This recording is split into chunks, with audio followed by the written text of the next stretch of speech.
So hashtag Ridi first up, and this is of course Ridi Tlabi, and this is about one, the memorial service for Eusebius Makaiser that was held yesterday, but two, it speaks to the whole issue, this notion around the people who've been posting on Twitter about Eusebius Makaiser's death and, being vaccinated with the COVID-19 vaccine. And, Ridi was speaking in her tribute about Eusebius's diagnosis with epilepsy in 2008. And as we know, his death was caused by an epileptic seizure.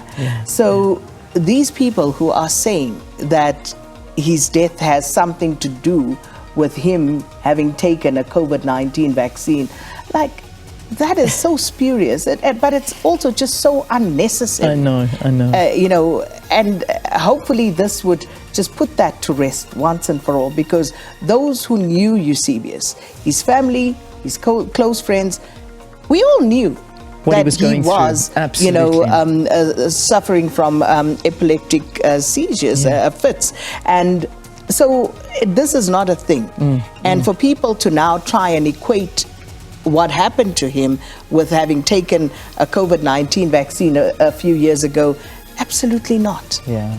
No, it doesn't make any sense whatsoever. And that's something that always comes up when these things happen. So conspiracy theorists abound all over the place. And but I hope it's finally been put to rest that is not what it was about. And a beautiful memorial, by the way. And there you are, doing your thing, looking amazing and sounding amazing. And I think giving him a really fitting memorial, just to sort of let everybody have the opportunity to speak about him. So indeed, that was the memorial of Eusebius Makaiser. Let's move on to the next trending topic, which of course is Eugene Mthethwa, and this is about the EFF. So it's actually two. I mean, I suppose trending with him is Mzwanele Manye, who is also now been sworn in as an EFF member of Parliament. He was a former ATM member, and the list of the new EFF MPs includes Eugene Mthethwa, who, of course, as you know, was a former music star for Kwaito group Trompis. So there we go. There he is, now in politics. Yeah. For me, the question around this, and it's not just the EFF, but a question that I would love to ask of all political parties. When someone joins a political party, regardless of how high their profile may be, yes, is it fair on the members of the party who've been there, who've worked, the ground, did whatever they have been doing to support the party, diligently supporting and working for the party?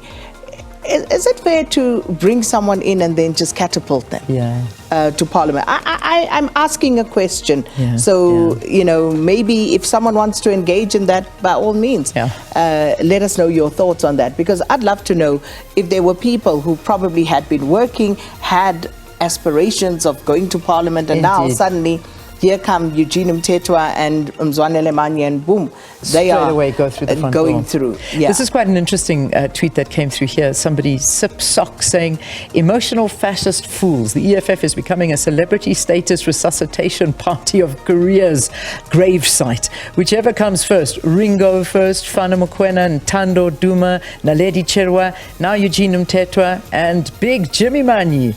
One thing in common, all disgruntled ANC lovers." And as I said, it's not peculiar to the EFF. No. So I'm just wondering if that's something that we can talk about at some point, when any high-profile person joins a political party and they immediately find their way to the top of the list. How do people feel about that, the ordinary membership? That's that's also a great question to be asking, if you'd like to give your views. All right, quickly through the rest. I know our guest is waiting. Doretta is the next trending topic here. I mean, Doretta trends all the time, but I think this one particularly on the back of some of the accusations or some of the speculation that Ramaphosa our electricity minister was making, basically saying that KZN construction mafia has links to Eskom procurement staff. And this is something that De Ruyter had spoken to in his interview and before he left and in the book. And now it seems that it's all being confirmed. The Minister of Electricity, Hossein Soramaghopa, says crime and corruption are at the heart of Eskom's problem. He first downplayed the corruption and focused on mechanical failure.